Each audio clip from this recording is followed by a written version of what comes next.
The front page of the New York Times today, and if not a lot of people see this because it's the print version, but the front page of the New York Times, the upper third of it is a giant picture, 6 by 8 inches or thereabouts, a color picture of this man and his daughter dead on the bank of the Rio Grande River. His name is Oscar Alberto Martinez Ramirez, and he's from El Salvador. I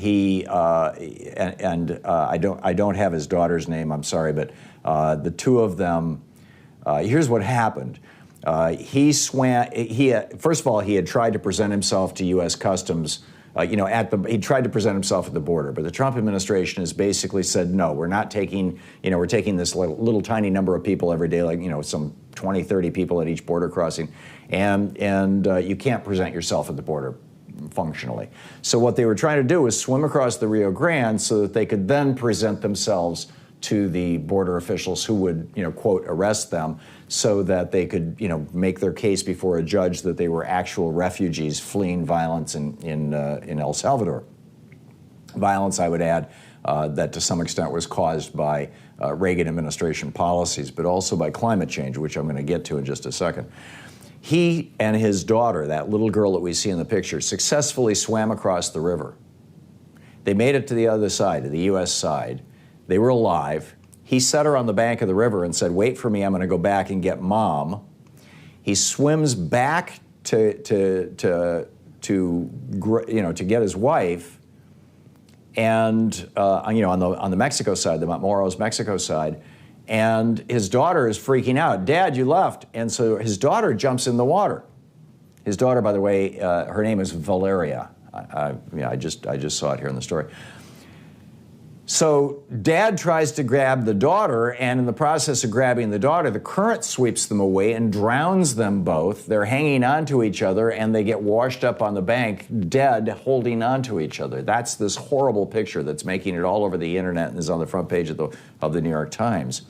And increasingly, it's looking like one of the real reasons, in addition to the damage that Ronald Reagan did to Nicaragua, El Salvador, and Guatemala and Honduras for that matter, back in the day, back in the 80s, with the whole war on elected democracies that Reagan waged, because Reagan was all about autocrats and right-wing business or corporate-run governments.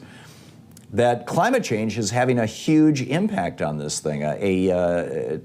Tuesday, there was testimony at the United Nations by an expert who said that the climate change is leading to massive global inequality and human rights disasters. He called it climate apartheid, in which the rich can pay to flee the consequences, right? Wealthy people in these South and Central American countries can get a visitor visa to the United States and fly in here and just overstay their visas. Poor people don't have the resources to get an airplane ticket, or even for that matter to apply for the visa. And so, they're trying to cross at the border to ask for refugee status. And that's just the smallest example of this. I mean, the same thing is happening with North Africa and Europe, and we're seeing this all over the world. Philip Alston is the UN Special Rapporteur on Extreme Poverty and Human Rights.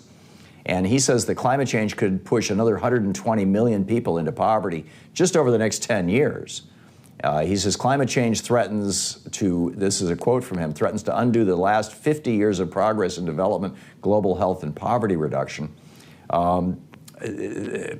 Public Radio International, PRI, had a great story on this, that climate change is the overlooked driver of the Central American migration.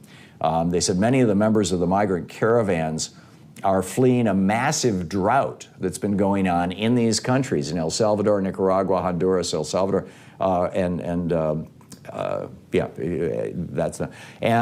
the last 5 years, this drought has been going on. And John Sutter, a senior investigative reporter for CNN, went down to rural Honduras to report on climate change and immigration. And he said that, while, they have periodic droughts down there, this time it's lasted 5 years. This is absolutely unprecedented. The crops don't grow. What this reminds me of is Dennis Weaver, the guy who played Chester on Gunsmoke, and then, there were a bunch of other roles he played on television, played a sheriff later on. and was in a bunch of movies. Dennis was a lifelong vegetarian, and or his adult life anyway, and his wife Jerry, just wonderful, wonderful people. And he was on the board of our Community for Abused Kids in New Hampshire, which was a vegetarian program, and this was back in the 80s. And Dennis wrote an autobiography called The Whole World's a Stage, and he asked me to write the foreword for it, the introduction, which I did. And you can the books in bookstores and things like that. It may be out of print now that Dennis has passed away, I'm not sure, but it was a real honor. But I read his autobiography, and he tells the story about how he and his family were living in either North Texas or Oklahoma, I forget which it was, but it was the Dust Bowl. It was in the 1930s.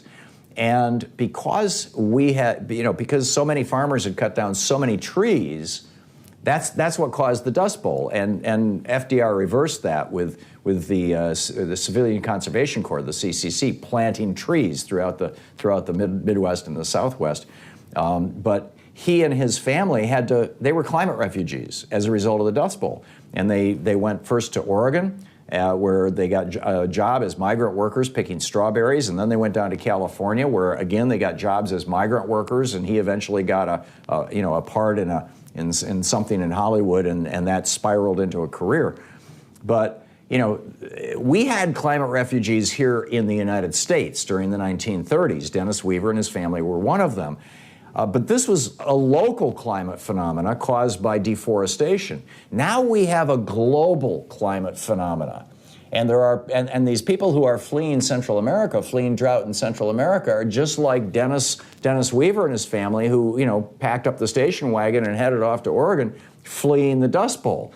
And this 5-year drought in Central America is driving this thing, and there's no discussion of this in the American media.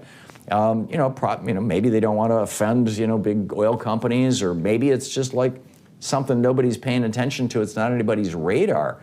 But I find this extraordinary, and I just I wanted to lay that, put that out on the air, share that with you, that what we're looking at here is as a climate disaster as much as anything else, as much as Ronald Reagan messed with their country's disaster.